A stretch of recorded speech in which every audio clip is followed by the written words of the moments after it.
Hello everybody, it's Stefan Joubert here, and today I would like to speak to you about practicing the guitar. You know, practicing the guitar is a subject that deserves a lot of attention, because if you know how to practice the guitar correctly, you will know how to play correctly. The fact of the matter is there are a lot of guitarists out there today that simply don't know their left hand from their right hand when it comes to practicing the guitar, and you can see that in the way that they play the guitar, unfortunately. Maybe you're watching today and you feel quite frustrated with your guitar playing.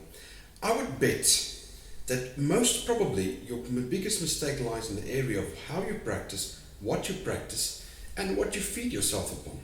Okay, first things first, we're all at a different level. I'm at one level, you're at another level, someone else is at another level.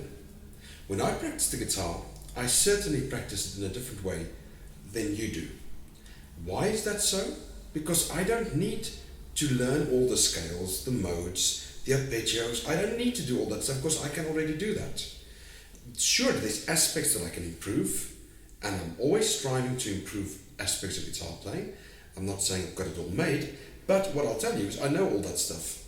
So where I'm at and what I would practice and what you would practice is two different things. So I would more typically practice and prepare for a performance and prepare to play live in front of an audience and actually make a great impression and probably leave some sort of musical mark on the evening where I'm performing. Try to really reach inside of the music. That would be my goal. Your goal when it comes to practicing would most probably be to improve your technique, to improve your sound, your knowledge of the guitar, understanding of how the neck works and how everything integrates into each other. And that's why you do need to know how to practice. Now I'm going to give you a couple of tips here. Firstly, I'd like to just tell you about a book that I read a number of years ago. It must have been about at least 5, 6, 7 years ago. Even more, I think it was 10 years ago, around 10 years ago. It's called The Inner Game of Music. Now in that book, it's quite a good book about music. It explains that we've got critical voices inside of our head when we are doing something.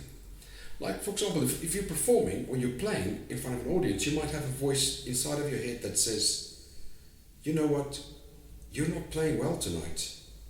You're not making the sound you should make. And that book is all about silencing that inner voice and just letting the true you come out and letting your abilities shine through your instrument. The book actually comes from another book that was written about tennis called The Inner Game of Tennis. And it's all about letting silencing that secondary voice and letting the true you come out and play music and get to your full potential. I would recommend you go out and get that book. It's a very good book to read. It will help you on your guitar journey. But why am I saying this? Well, I'm saying this because there are probably a lot of inner voices inside of you right now when it comes to your guitar learning, when it comes to where you are, questions that you might have. I've got so many students in my private facility here in central London that ask me, Stefan, will I ever be able to become a good guitarist? And I always answer the same thing. I say anybody can become a good guitarist. And you know what? I honestly mean it. I honestly mean that anybody can, and I believe it. I believe anyone can become a top-notch guitarist. It does take a lot of practice with the right material, and it does take a lot of patience. And the last one that I say, probably the most important, is good instruction, if you can get it. And that is the one that I would suggest you invest in first. Good instruction, whether that's online with someone like me or with a local teacher, that's up to you. You won't get the same quality of information from your local teacher, I can guarantee you that. But you've got to get good instruction, because that will bring you good motivation. Now, the most important thing there is the fact that when you are lost inside of what you want to do, and what should I practice, what should I do here, how should I do that, and you feel you don't have all these answers, then doubt starts to come. And you start to see like a black wall in front of you like that. It's like everything is just black and you can't see past it. Now, me as a teacher, I can see far past that black wall, and I see all the treasures of music out there. And I realize that this temporary setback that you've got doesn't matter. But you can't see that. And that's exactly why practicing and knowing how to practice is vital. So let me just give you a little bit of an overview of what you should do to become very good in your practice sessions. The first thing I would say is to break things up. You know what? One thing that I love to do is I love to work on the right hand first, and then I like to work on the left hand. When I was younger, I've devised this little picking exercise. Actually, it was not just my own exercise. I got it from other teachers, but I kind of took the exercise and took it to another level, a whole new level. And I used to spend sometimes an hour and a half a day just practicing this right hand, and an hour and a half a day just practicing the fingers to be able to play fast classical guitar kind of stuff. You know, I like to do a lot of stuff. I really enjoyed it, by the way. I loved this. That was my favorite moment of the day, just spending hours working with my right hand. And after that, I did the left hand and knowledge and other things. But what I wanted to say is I really put in a lot of effort in my playing in all these areas. So with the right hand, this is one of the areas that's probably one of the weakest areas in guitar playing. Most guitarists, if you watch them play, they're all watching here on the left hand here. What am I playing? You should always go for the right hand. Work on the right hand a lot, because the left hand is one that you're probably working on already.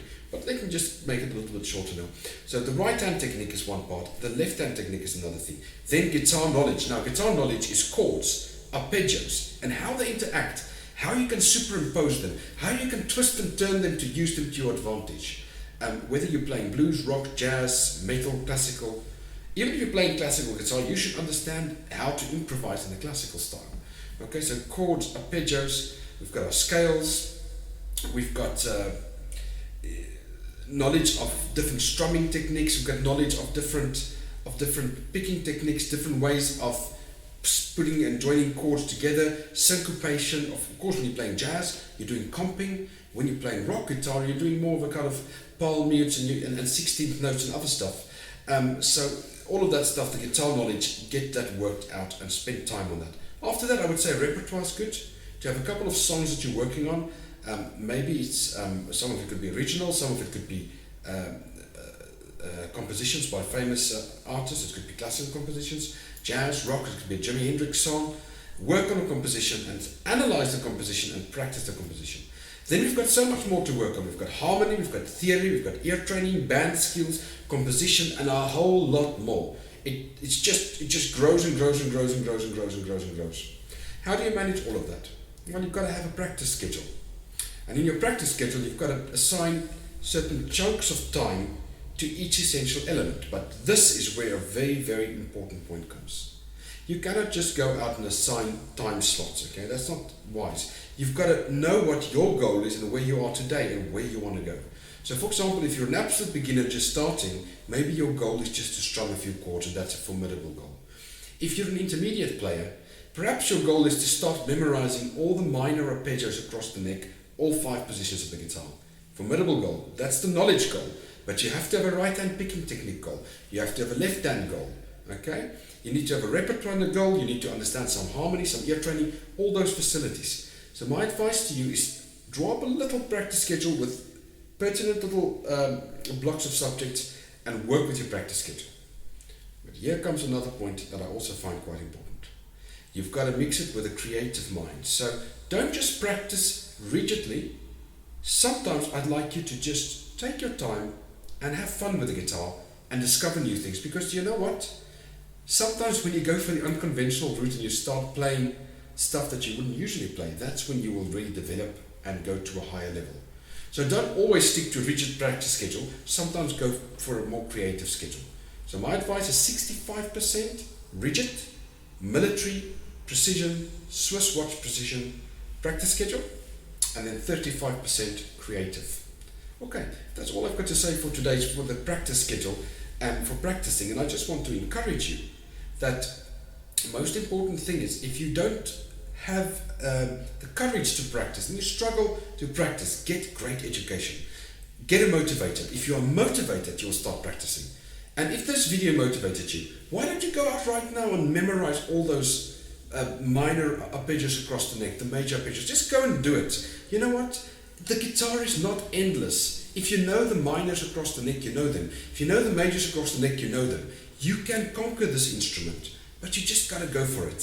So I'm going to speak to you very soon, and I look forward to hopefully to see some of you in my online studio or on Skype or in my central London facilities close to Liverpool Street Station. But otherwise, have a great day, and you know what? You are going to become a great and successful guitarist. Just go for it.